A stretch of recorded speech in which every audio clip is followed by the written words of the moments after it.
Assalamualaikum warahmatullahi wabarakatuh.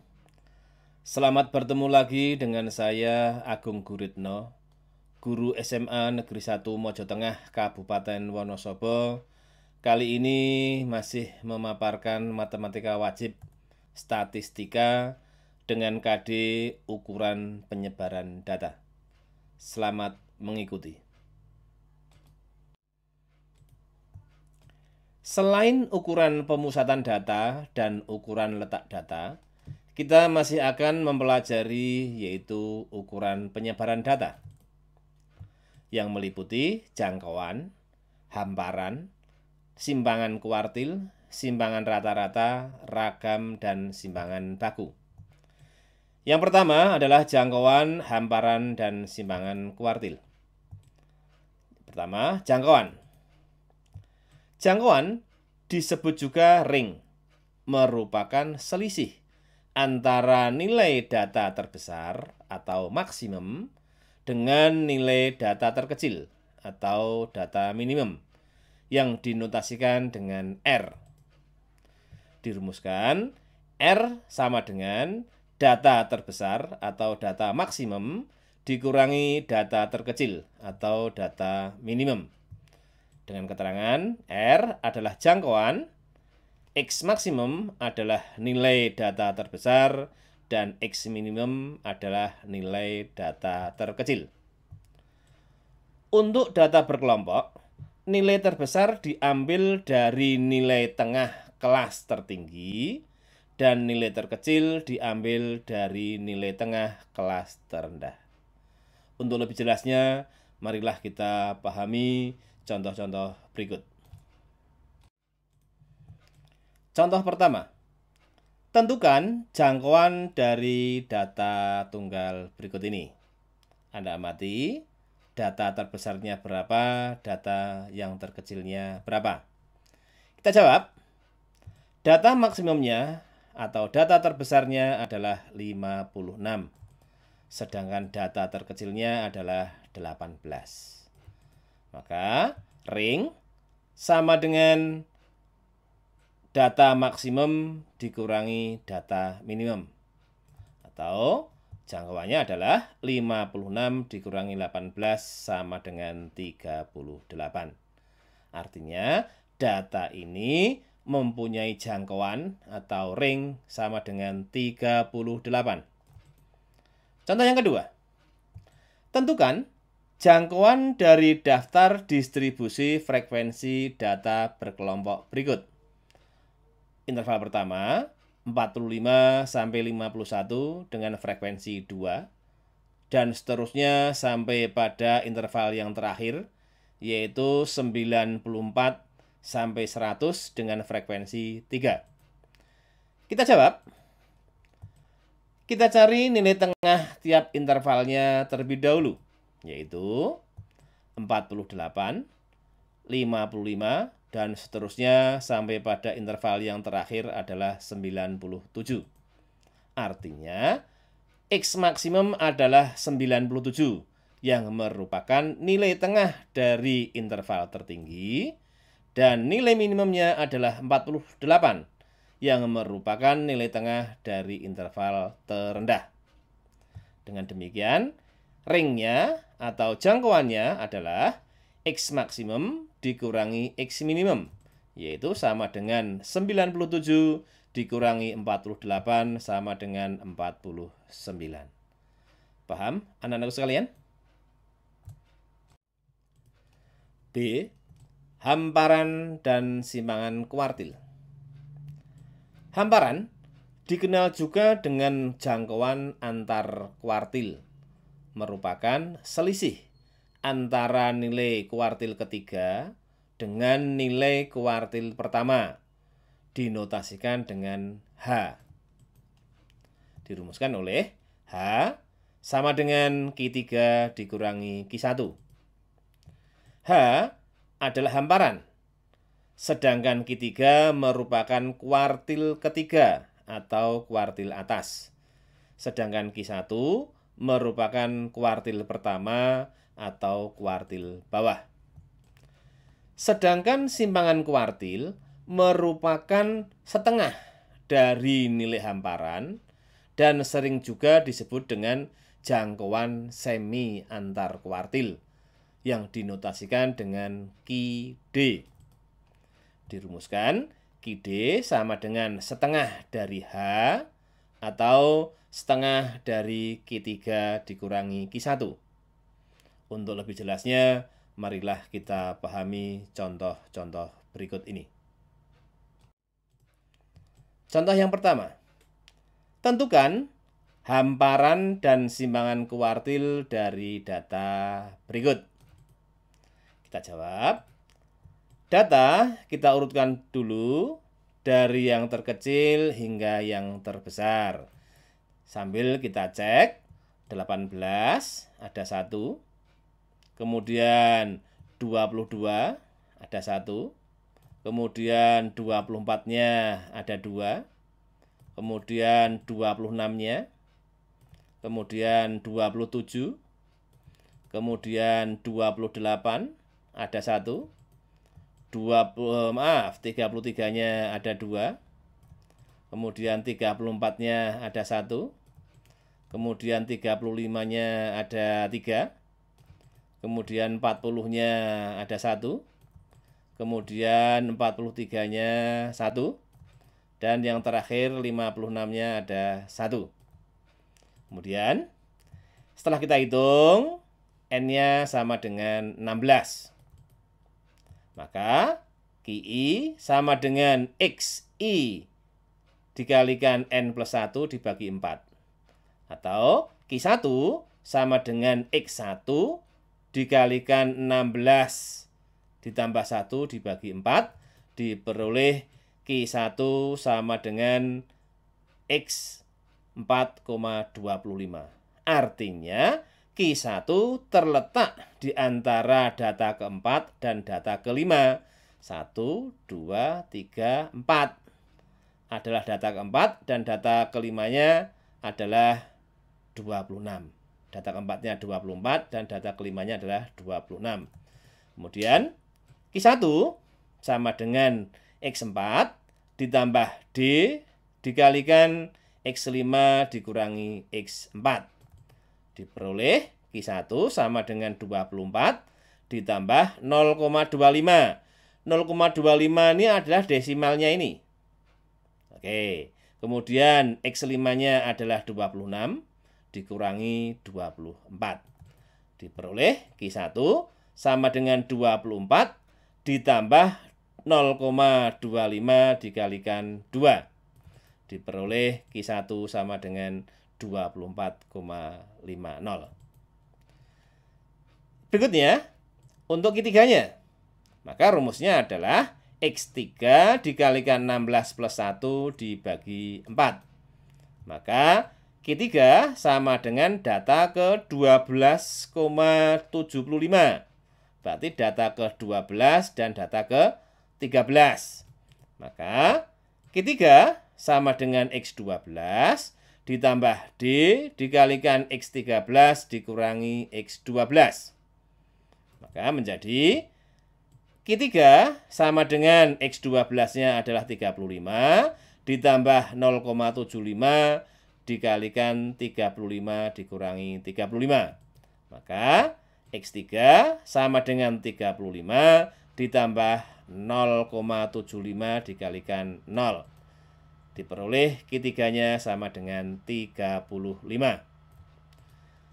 Maka hamparannya adalah Q3 dikurangi Q1.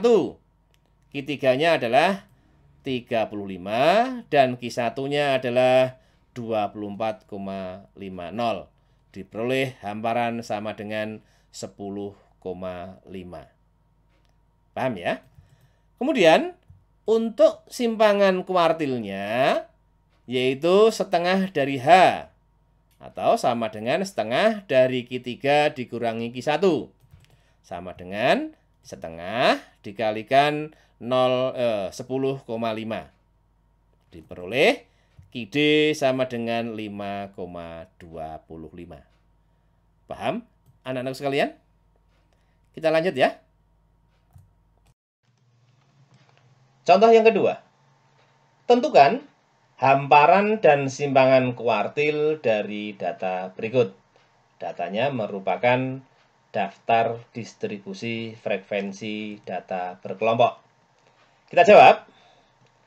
Kita cari frekuensi kumulatifnya terlebih dahulu, yaitu 2, 5, 10, 19, 30, 44, 52, sampai dengan 55. Maka, Q1 terletak di seperempat N, yaitu seperempat dikalikan 55, karena N-nya 55, sama dengan 13,75. Nah, di manakah letaknya? 13,75 terletak pada interval 66 sampai 72. Dengan TB-nya adalah 65,5, FK-nya adalah 10, kemudian F-nya adalah 9, dan panjang kelasnya atau panjang intervalnya adalah 7. Kita masukkan ke Q1, sama dengan TB ditambah seperempat N dikurangi FK dibagi F dikalikan panjang kelasnya. Diperoleh Q1 sama dengan 65,5 ditambah 13,75 dikurangi 10 dibagi 9 dikalikan 7. Diperoleh Q1 sama dengan 65,5 ditambah 3,75 dibagi 9 dikalikan 7. Maka Q1 sama dengan 65,5 ditambah 2,92. Dan Q1-nya sama dengan 68,42. Q3-nya terletak pada 3/4 N, yaitu 3/4 dikalikan 55. Sama dengan 41,25. Berarti di sini 41,25. Data ke 41,25. Maka TB-nya adalah 79,5. FK-nya sama dengan 30. F-nya sama dengan 14. Dan panjang kelasnya sama, yaitu 7. Kita masukkan ke rumusnya, maka diperoleh Q3 sama dengan 79,5 ditambah 41,25 dikurangi 30 FK-nya. Kemudian dibagi 14, F-nya dikalikan 7. Diperoleh Q3 sama dengan 79,5 ditambah 11,25 dibagi 14 dikalikan 7. Sehingga Q3-nya diperoleh 85,13. Paham ya? Maka hamparannya adalah Q3 dikurangi Q1. Q3-nya 85,13 dan Q1-nya adalah 68,42 sama dengan 16,71. Dan QD-nya setengah dari hasil ini, yaitu 8,36. Paham, anak-anak sekalian?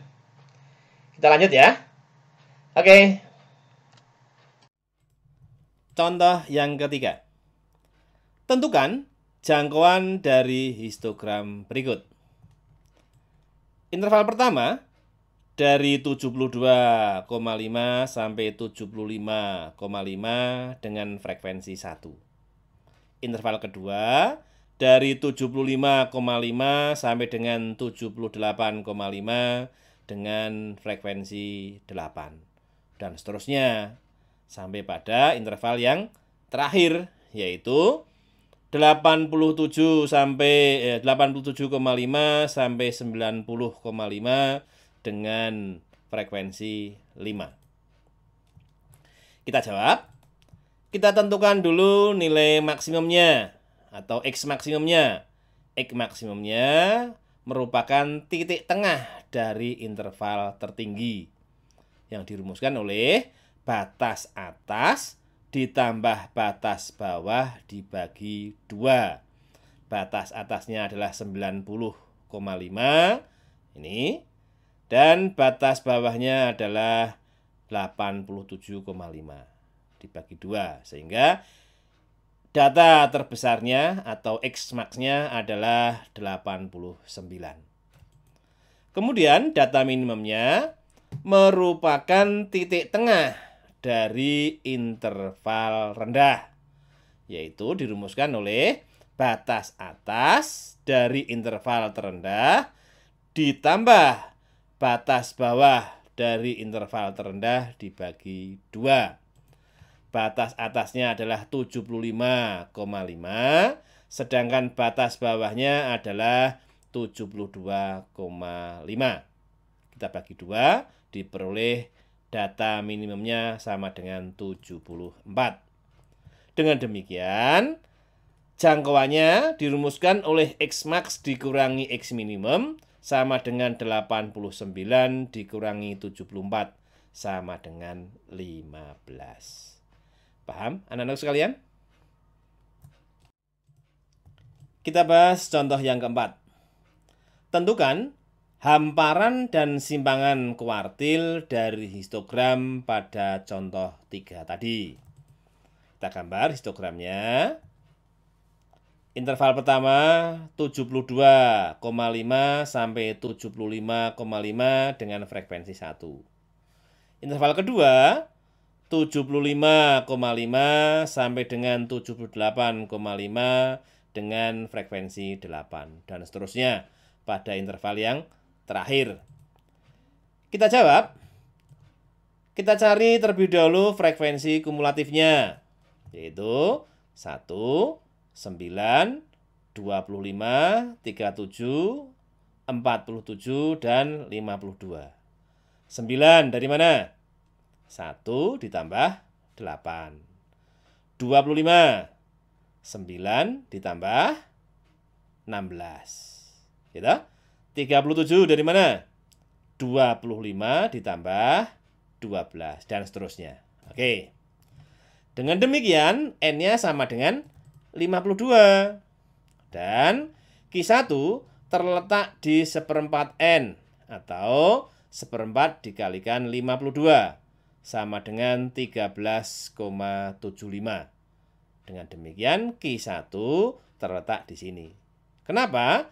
Karena pada interval ketiga ini, mulai dari data ke-10 sampai dengan data ke-25, sehingga data 13,75 terletak pada interval ketiga.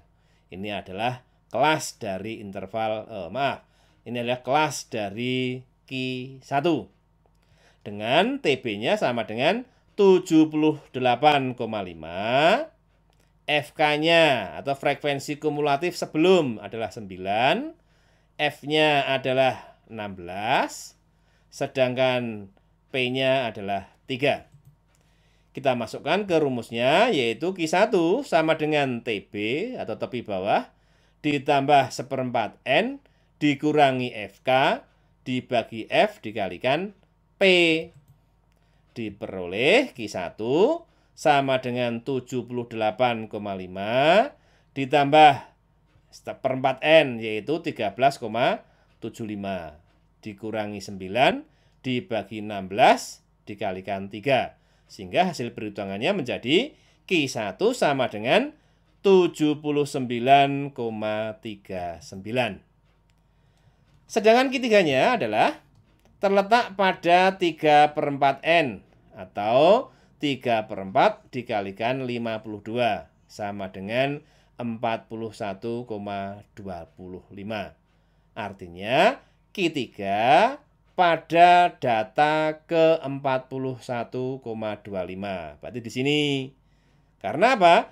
Pada interval ini mulai data ke-38 sampai pada data ke-47 sama dengan maka Q3 yaitu 41,25 terletak pada interval ini.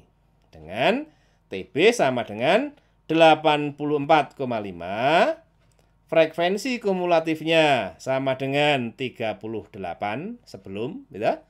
Kemudian frekuensinya adalah 10 dan panjangnya adalah 3. Kita masukkan ke rumus Q3-nya sama dengan TB ditambah 3/4 N dikurangi FK dibagi F dikalikan panjang kelasnya. Diperoleh Q3 sama dengan 84,5 ditambah 41,25 dikurangi 37 dibagi 10 dikalikan 3. Diperoleh Q3 sama dengan 84,5 ditambah 1,28. Sehingga Q3 sama dengan 85,78.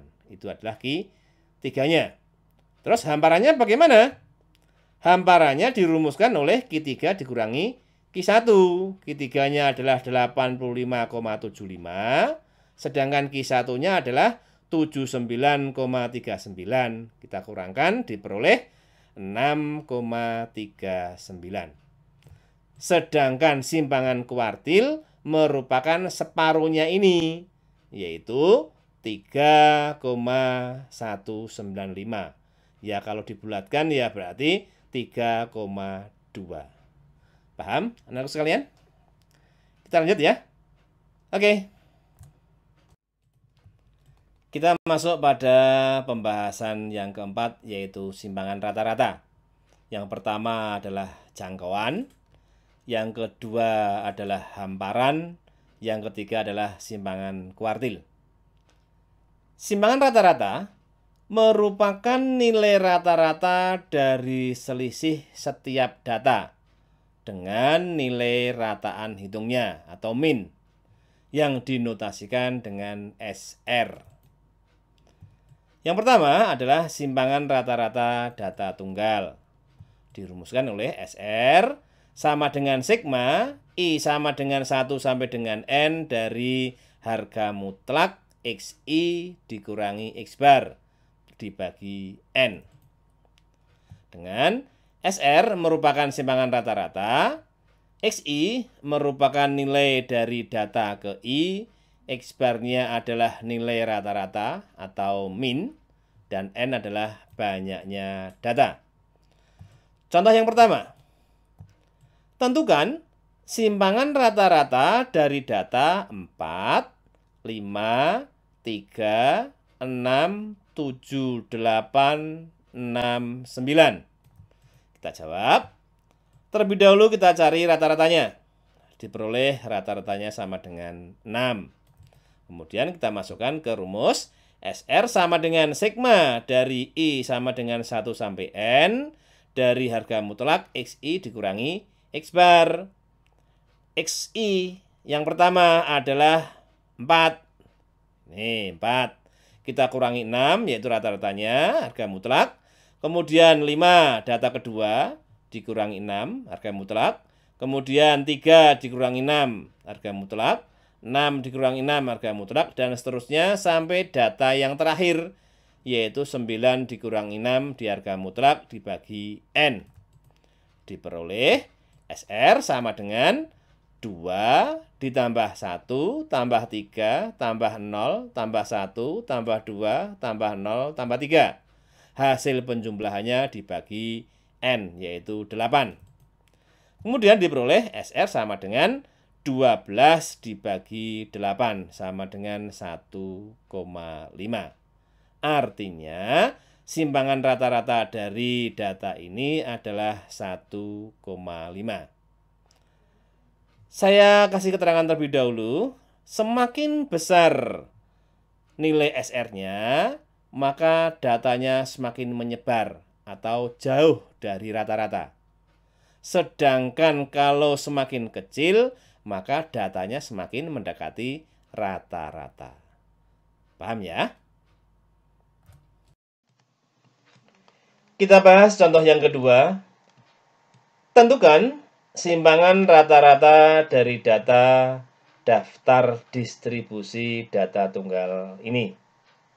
Sebelum kita bahas, coba Anda lihat tulisan tombol subscribe. Jika masih berwarna merah, silahkan Anda tekan sehingga berubah warna.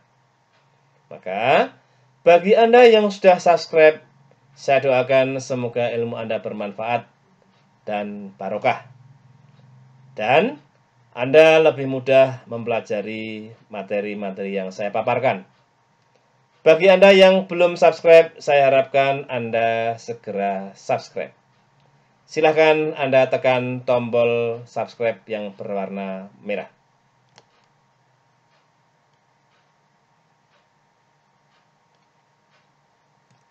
Kita lanjutkan. Jawab.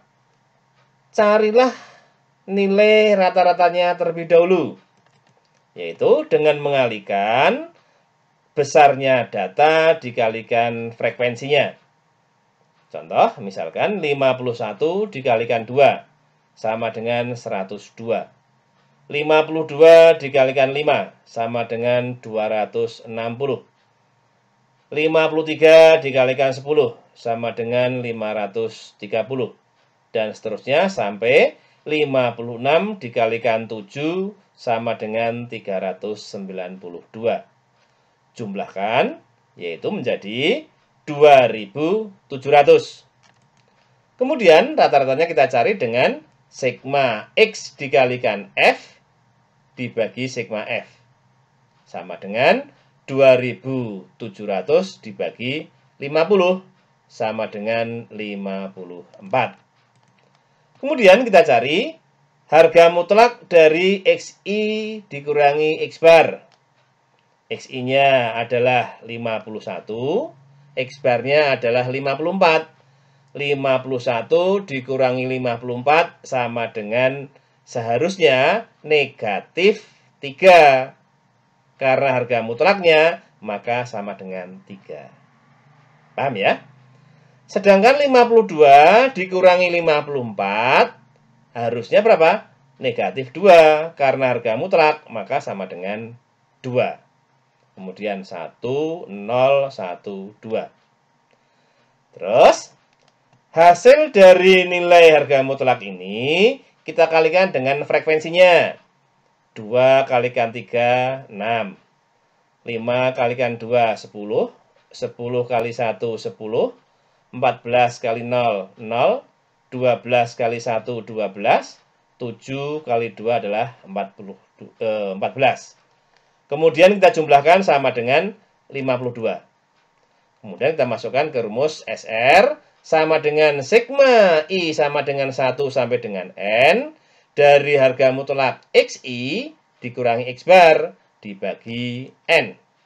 Diperoleh simpangan rata-rata sama dengan 52 dibagi 50 sama dengan 1,04. Paham ya? Oke, kita lanjut. Kita masuk pada pembahasan berikutnya, yaitu simpangan rata-rata data berkelompok. Dirumuskan oleh sigma I sama dengan 1 sampai dengan N dari FI dikalikan harga mutlak XI dikurangi X bar dibagi sigma FI. Dengan SR sama dengan simpangan rata-rata. XI-nya adalah nilai tengah interval ke I. FI-nya adalah frekuensi data ke I. X bar-nya merupakan nilai rata-rata atau min, sedangkan N-nya adalah banyaknya data. Sebagai contoh, misalkan di sini ada daftar distribusi frekuensi data berkelompok, kita disuruh mencari nilai simpangan rata-ratanya. Kita jawab. Langkah pertama, kita cari nilai rata-ratanya yang dirumuskan oleh X bar sama dengan sigma dari XI FI dibagi sigma FI. Kita cari nilai tengah dari tiap intervalnya. Interval pertama 45 sampai 51, maka nilai tengahnya adalah 48. Kemudian 52 sampai 58, nilai tengahnya adalah 55. 59 sampai 65 nilai tengahnya adalah 62 dan seterusnya sampai pada interval yang terakhir yaitu 94 sampai 100 dengan nilai tengahnya adalah 97. Kita cari perkalian dari nilai tengah dengan frekuensinya sehingga diperoleh 96 diperoleh dari 2 dikalikan 48 sama dengan 96. Kemudian 3 dikalikan 55 sama dengan 165. Kemudian 5 dikalikan 62 sama dengan 310. Dan seterusnya hingga 3 dikalikan 97 sama dengan 291. Dan jumlahnya adalah 4201. Kita masukkan ke rumus rata-ratanya sehingga menjadi 4201 dibagi 55 sama dengan 76,83. Hasilnya bilangan pecahan, hati-hati. Kemudian kita cari SR-nya. Terlebih dahulu kita mencari XI dikurangi X bar-nya. XI adalah nilai tengahnya, X bar-nya 76,83. 48 dikurangi 76,83 seharusnya negatif 28,83. Tapi karena harga mutlak maka menjadi 28,83. Kemudian 55 dikurangi 76,83 harusnya negatif 21,83 di harga mutlak. Dan seterusnya sampai pada yang terakhir yaitu 97 dikurangi 76,83 sama dengan 20,17. Kemudian kita kalikan dengan frekuensinya yaitu 2, 3, 5, 9 dan seterusnya. 2 dikalikan 28,83 sama dengan 57,66 dan seterusnya sehingga menghasilkan jumlah yaitu 529,15. Kita masukkan ke rumus SR menjadi SR sama dengan 529,15 dibagi 55. Sigma F-nya diperoleh angka simpangan rata-rata sama dengan 9,62. Hati-hati. Kenapa? Karena ini adalah bilangan pecahan sehingga perhitungannya sangat rumit. Paham ya? Oke, kita lanjutkan. Setelah kalian mempelajari materi-materi di atas dan untuk mempertajam pemahaman kalian, maka kalian saya kasih tugas Anda kerjakan, kemudian Anda kumpulkan ke Google Classroom kelas kalian dengan kode yang sudah saya bagikan. Oke, nomor 1, tentukan nilai jangkauan dan simpangan kuartil dari histogram berikut. Interval pertama 65,5 sampai 70,5 dengan frekuensi 2. Interval kedua 70,5 sampai 75,5 dengan frekuensi 4. Dan seterusnya sampai pada interval yang terakhir yaitu 90,5 sampai 95,5 dengan frekuensi 7. Kemudian yang kedua, tentukan simpangan rata-rata dari data berikut, yaitu 8, 7, 3, 12, 9, 16, 4, 8, 13, 10, 4, 16, 7, 12, 6. Paham ya? Dikerjakan dan segera dikumpulkan. Oke, terima kasih. Demikianlah pembelajaran matematika hari ini. Saya hanya bisa berdoa semoga ilmu kalian bermanfaat dan barokah. Namun jangan lupa subscribe, like, dan share. Bagi Anda yang sudah subscribe, saya ucapkan sangat terima kasih. Dan bagi Anda yang belum, untuk segera subscribe karena kami mengharapkan. Demikian, wassalamualaikum warahmatullahi wabarakatuh.